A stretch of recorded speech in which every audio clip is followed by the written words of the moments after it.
గుమగుమల వంటలే వంటలే తెరకొట్టే కారం రంగు రుచి ఆచి కారం పొడి.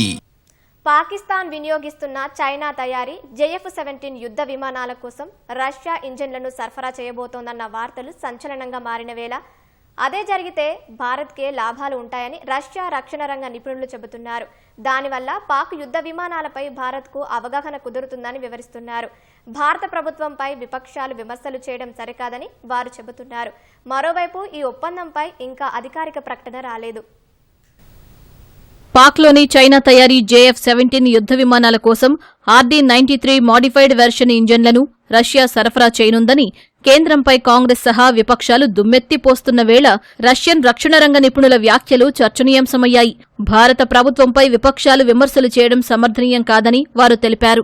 ఒకవేళ నిజంగానే JF-17 ఫైటర్ల కోసం పాక్కు రష్యా ఇంజన్లను సరఫరా చేస్తే అది రెండు రకాలుగా ఢిల్లీకే లాభమని ప్రెమకోవ్ ఇన్స్టిట్యూట్లో రక్షణ రంగ నిపుణుడు పీటర్ టోపిచ్కనో తెలిపారు. ఒకటి, చైనా, పాక్ ఇప్పటికీ రష్యా ఇంజన్లను భర్తీ చేయలేకపోతున్నాయని దాని అర్థమన్న పీటర్ అది భారత్కే మేలు కదా అని వ్యాఖ్యానించారు. ఇక రెండో విషయానికొస్తే భారత్ పాక్కు ఒకే రకమైన ఇంజన్లను సరఫరా చేయడం వల్ల పాక్ యుద్ధ విమానాల సామర్థ్యం గురించి భారత్కు అవగాహన ఉంటుందన్నారు. JF-17 కార్యాచరణ వినియోగాన్ని ఆపరేషన్ సింధూర్లో భారత్ తెలుసుకుందన్నారు. 2000 నుంచి సరఫరా చేస్తున్న RD-93 ఇంజన్ల ఒప్పందం పూర్తిగా వాణిజ్యపరమైనదేనని, అందులో సాంకేతికత బదిలీ TOT లేదని పేరు చెప్పడానికి ఇష్టపడని ఓ రష్యన్ అధికారి తెలిపారు. కానీ భారత్ విషయంలో అలా కాదని, RD-93కి బేస్ మోడలైన RD-33 ఇంజన్ల TOT లైసెన్స్ను భారత్కు తీసుకొచ్చామని గుర్తు చేశారు. RD-93 ఇంజన్లను క్లిమోవ్ ప్లాంట్ తయారు చేస్తుంది. 4000 గంటల జీవితకాలం కలిగిన RD-33తో పోల్చుకుంటే వీటిలో ఎక్కువ థ్రస్ట్ ఉన్నప్పటికీ వీటి జీవితకాలం మాత్రం 2200 గంటలు మాత్రమే.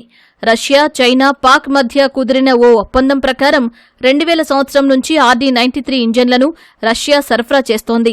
కానీ ప్రస్తుతం అందులోనే మోడిఫైడ్ చేసిన మరో రకం ఇంజన్లను పాక్ రష్యాను కోరుతుంది. ఆ రకాన్ని రష్యా ఇంకా తయారు చేయలేదు. వాటి మధ్య ఒప్పందం కుదిరిందా లేదా అనే అంశంపై ఇంకా అధికారికంగా స్పష్టత లేదు. ఈ నేపథ్యంలో మోదీ ప్రభుత్వంపై తీవ్ర విమర్శలు ప్రారంభమయ్యాయి. భారత్కు అత్యంత విశ్వసనీయమైన వ్యూహాత్మక మిత్రదేశమైన రష్యా పాకిస్తాన్కు ఎందుకు ఇంజన్లను సరఫరా చేస్తుందో కేంద్రం సమాధానం చెప్పాలని కాంగ్రెస్ డిమాండ్ చేస్తోంది. కాంగ్రెస్ తీరుపై బీజేపీ ప్రతిదాడులు చేస్తోంది. కాంగ్రెస్ నిర్లక్ష్యంగా సోషల్ మీడియాలో ఈ అంశాన్ని లేవనెత్తిందని, ఆ పార్టీ భారత్ వైపు కాక శత్రువు వైపు నిలబడుతోందని బీజేపీ విమర్శించింది.